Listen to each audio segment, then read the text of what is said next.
Hi, Todd Warren here in the Forecast Center with a bit of a deeper dive into our weather worries this weekend as that cold front moves in. Been talking about the possibility for severe weather pretty much all week long, and you can see that frontal system moving into the ArkLaTex during the day on Sunday. It looks like the stronger storms will be over the southeast and especially south half of the ArkLaTex. Then we'll see some drier air move in behind this frontal system. Now, as it moves in, we will have a lot of energy available for the production of thunderstorms.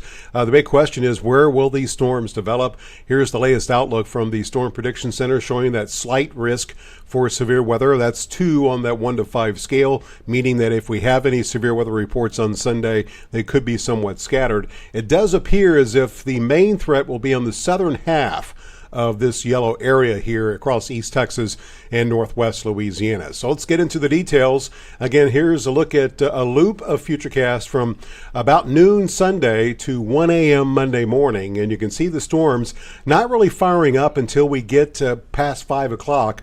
And it looks like the strongest storms, if Futurecast is correct, will be near and south of Interstate 20 in East Texas and Northwest Louisiana. And again, they will be at their strongest during the first half of the evening hours. Once we get past sunset, we should start to see a slow weakening trend with the storms as cooler temperatures begin to take hold. Now, as far as the threats, one big threat is going to be the potential for some large hail. You can see the areas of black here with Futurecast, even some grays. And that's where we could see some rather large hail. We're talking a quarter size, maybe even $50. Ping pong's not out of the question.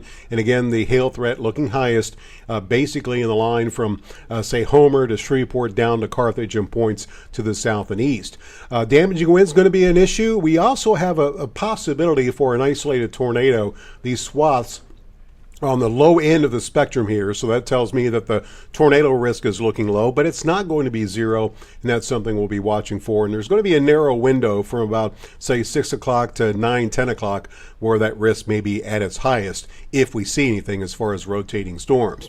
Rainfall potential, don't expect much up across the northern half of the area, but where those storms are at their strongest, it's possible we could see a few isolated locations pick up over an inch. So here's again a summary of what we're looking at as far as Sunday storms. Strongest during the evening from 6 to 10 p.m. We could see some gusts in excess of 60 miles per hour. Large hail, quarters to $50, probably the most prominent sign.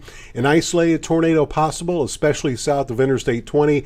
And again, in those areas where that experience the strongest storms, we could see a quick inch or more of rainfall. So that's a breakdown of what's on the way here. Longer range, your 10-day forecast shows that we will see temperatures across the ArkLaTex cool down a little bit Monday, after 84 ahead of the storm Sunday, 79 Monday, and then mainly 70s, low 80s for the rest of next week. We'll see a chance for some thunderstorms Tuesday night, Wednesday morning, another chance Friday night into Saturday morning.